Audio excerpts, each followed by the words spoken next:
Okay, we are now looking at tutorial 7, question 31, consumer demand.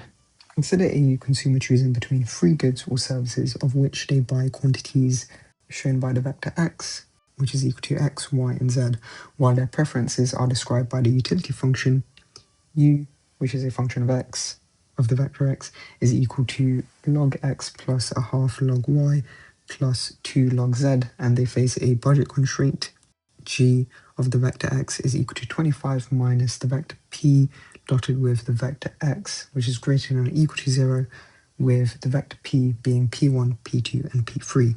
Write down the Lagrangian for this constraint optimization problem.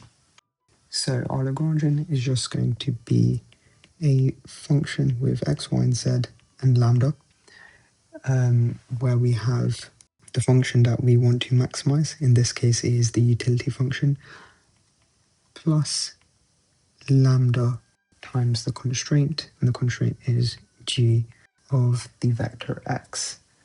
If we write this out in full, we just get log of x plus a half log y plus 2 log z plus lambda 25 minus p1x minus p2y minus p3z. So that's just me doing the vector p dotted with the vector x, which is x, y, and z. And we get this. Cool. As this is an inequality constraint, we must use these specific conditions, which basically says that we equate the gradient of the Lagrangian equal to 0, but then we also have to do lambda times the partial derivative of the Lagrangian with respect to lambda is equal to our constraint, which is g of x, and that's equal to 0. So to understand this a bit better, what this is essentially saying is that we'll have the gradient of our Lagrangian, which will consist of the partial derivatives with respect to x, y, and z. So if we begin by doing that, we get 1 over x minus p1 lambda, which is going to be equal to 0, as our first order conditions are always equal to 0, and then 1 over 2y minus p2 lambda, which is also equal to 0, and then 1 over z minus p3 lambda, which is equal to 0. Now what this says is we differentiate the Lagrangian with respect to lambda, which just gives us the constraint. So 25 minus p1x, p2y minus p3z. And we are going to times this by lambda and then equate it to 0. Cool. If we now manipulate each of these, we get p1 lambda is equal to 1 over x, p2 lambda is equal to 1 over 2y, and then lambda is equal to 2 over p3z, if I just make lambda the subject here. And I will label these equations 1, 2, and 3. If I also make lambda the subject over here, we get 1 over p1x, and lambda is equal to 1 over 2p 2y. Now, equating equation 1 and equation 2, we get 1 over p1x is equal to 1 over 2p2y. And so x is going to be equal to 2p2y all over p1. And equating equation 1 with equation 3, we get x is equal to p3z and then 2p1. So if we want a general solution in terms of x, we will keep x the same, and normally we find y here, but we're now going to express y in terms of x. That means rearranging this, so y is the subject. When we do that, we get p1 multiplied by x divided by 2p2, and normally we find z here, but we want z in terms of x, so that means rearranging this to find z, to make z the subject. So we get 2p1x all over p3. We will now take this general solution and sub it into our constraint, which is over here. So here we get lambda brackets 25 minus p1x minus p2y minus p3z is equal to 0. So here we get lambda is equal to 0, and we get 25 minus p1x minus p2y minus p3z is equal to 0. If we now sub in our general solution, we get p1x over 2 minus 2p1x is equal to 0. And moving everything to one side, we get 25 is equal to 3p1x.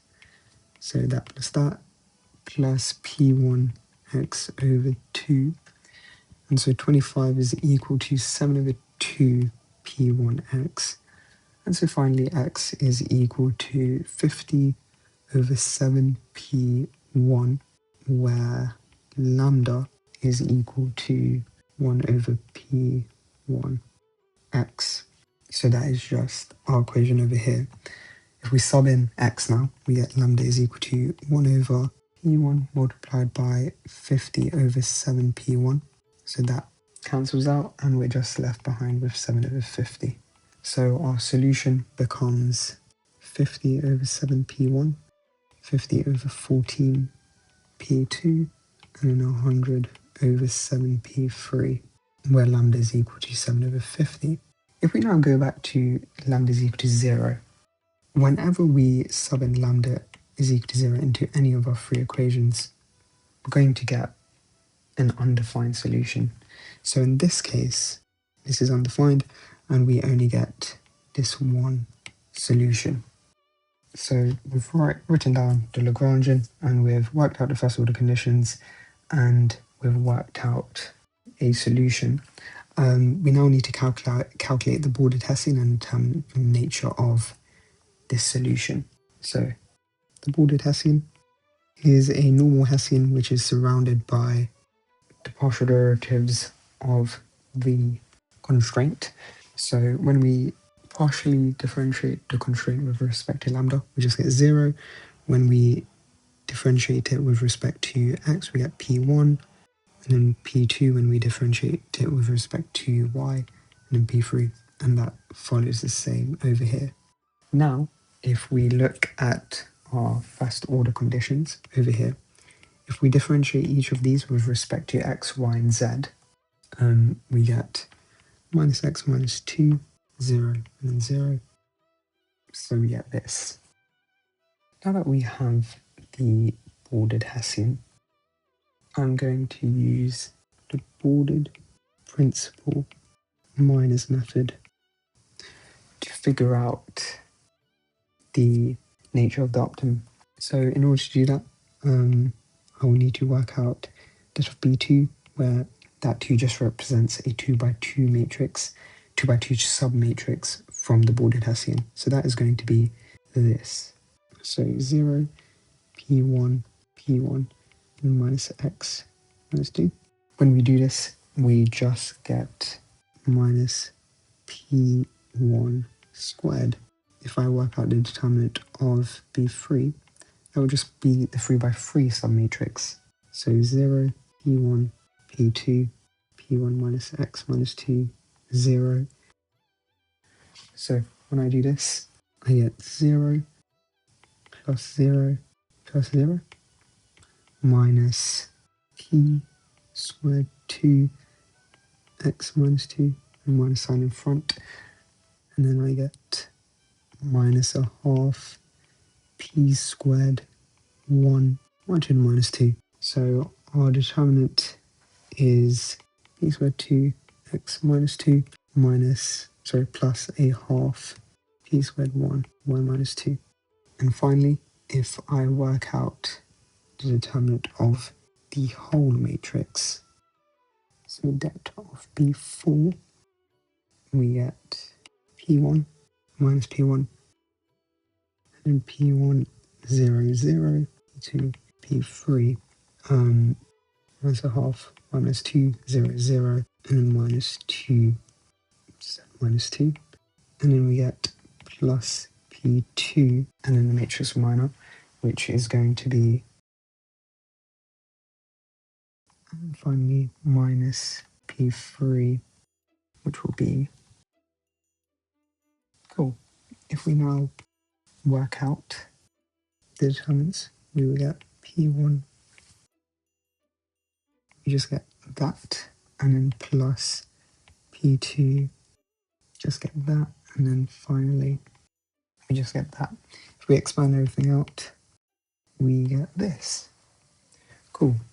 Now, if we look at what the rule for the bordered principal minus method says, is for a maximum, we will have minus 1 to the power of m d2 being greater than 0, minus 1 to the power of m d3 being less than 0, and minus 1 to the power of m d4 being greater than 0. And if this is the opposite, then it's a minimum, and m is just the number of constraints. So m is just 1 for our question. So if we look at d2, or in our case b2, we got minus p squared 1. So minus 1 to the power of 1, and then p squared 1 minus, that is minus 1 times minus p squared 1, which is going to be positive, so it's greater than 0. If we now do the same for p3, we got a positive number. So it's going negative 1 times a positive number, which is obviously going to be less than 0, and then minus 1 times d4, and d4, as we can factorize out a negative, it's going to be a negative, hence it will be positive, hence it follows this rule. So our point was a maximum, so hence local maximum. Hopefully that all made sense.